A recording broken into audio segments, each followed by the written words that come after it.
بس صرف یہ وجہ ہے.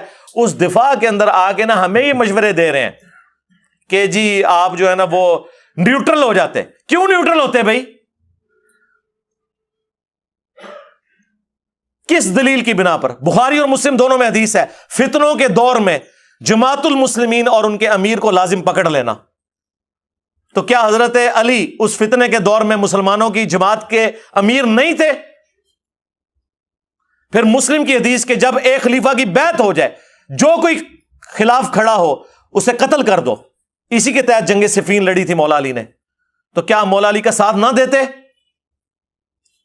پھر مسلم کی حدیث کہ جو وقت کے امیر کے بغیر، امام کے بغیر، اس کی بیعت کے بغیر، اسے پہچانے بغیر مرا، وہ جاہلیت کی موت مرا. ہم جاہل مر جاتے.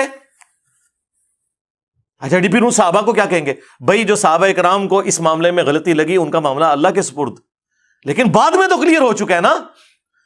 ہاں اس زمانے میں اگر معاملہ ایمبیگوس تھا، بعد میں تو کلیئر ہو گیا نا.